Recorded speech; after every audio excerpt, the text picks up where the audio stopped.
Coach, man, tomorrow, who are you scrimmaging tomorrow, Coach?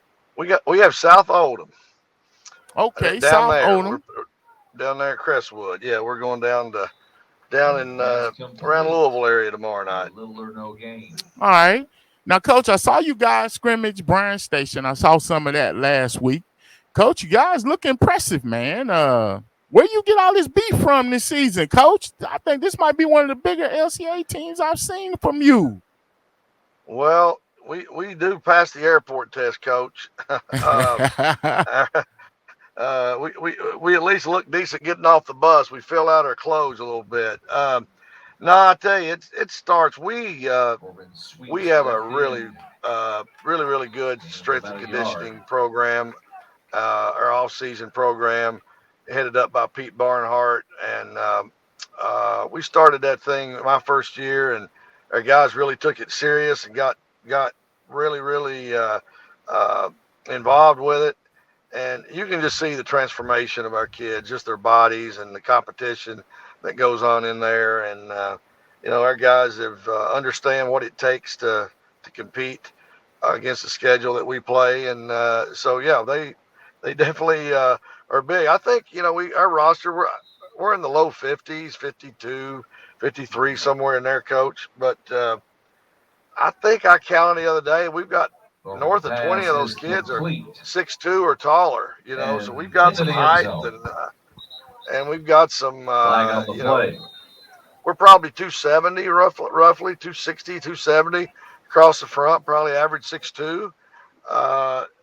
So that's a good size line for us, and our guys are strong, and so we're got a lot of holes to fill though. Yes, A lot of sir. people, new guys for sure.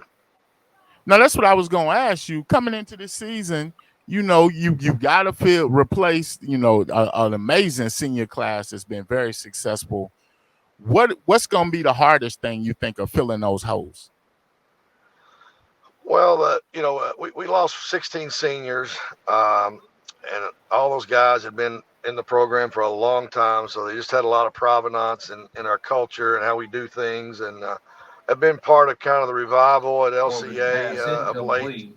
And the guys, but there's 9 of those 16 that are playing next level.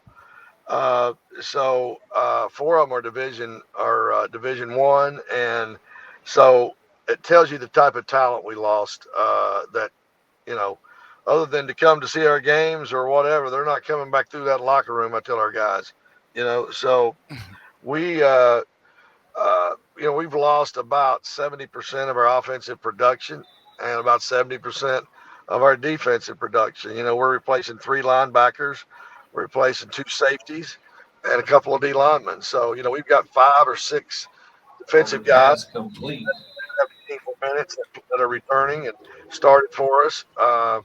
And then on offense, we've got about another 4 or 5 that are starting. So we're replacing a lot of experience and a lot of production, Coach.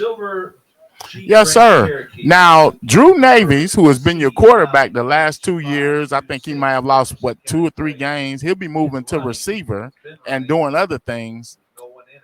How is that? Is that helped him, or do you feel? I mean, what's his new role on this team? Now that everybody knows about the new transfer quarterback, who looks very good, I might add, Coach.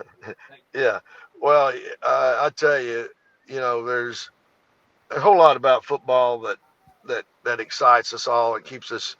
I guess I tell people it's my drug of choice. This game that we have, but when I think about how the lessons that this game can teach us, and to teach kids how to respond to change and to different circumstances, I can't think of a better example than Drew Nevis. He, of course, led us, a very talented kid, got as much arm talent as any kid that I've ever had the privilege to coach, and led us to 2 state championship runner-up appearances, and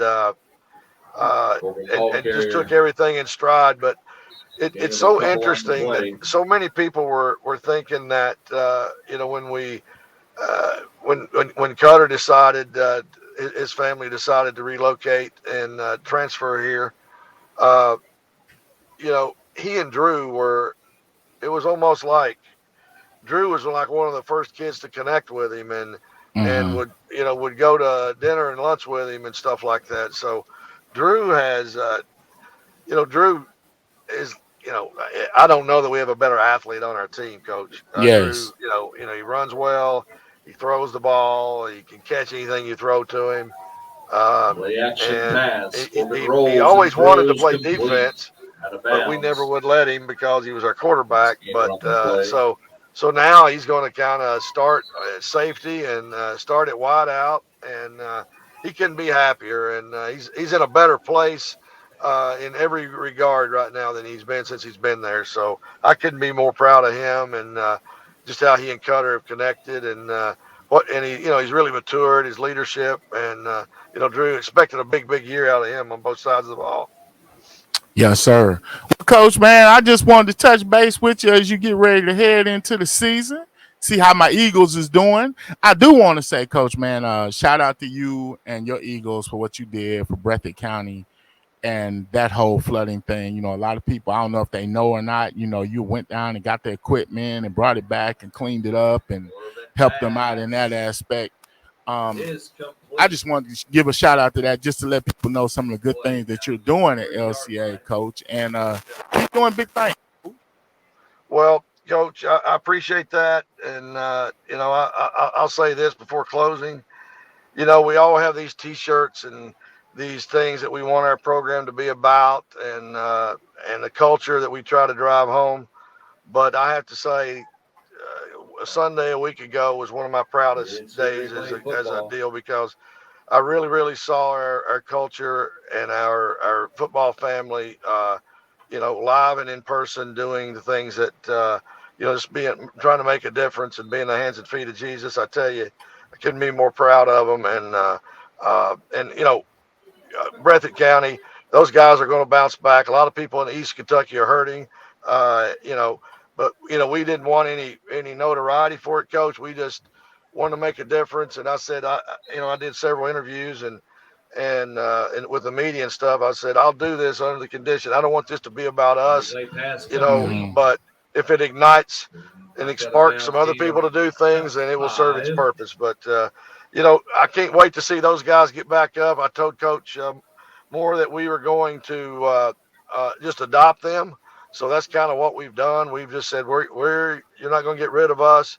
Whatever we can do to help get that program resurrected and get the community back up and the program they take so much pride in, we're there prepared to help them in any way we can. So football's bigger than just what happens on Friday nights, for sure. Yes, sir. Well, good luck, Coach. Come see us, man. I'm gonna be there, Coach. I mean, 14-1 with our only loss being in the championship, Coach. We win and we riding. Looking forward to another trip to Kroger, Coach. Okay, brother. I appreciate everything you do, Truck. Take care, brother. Yes, sir.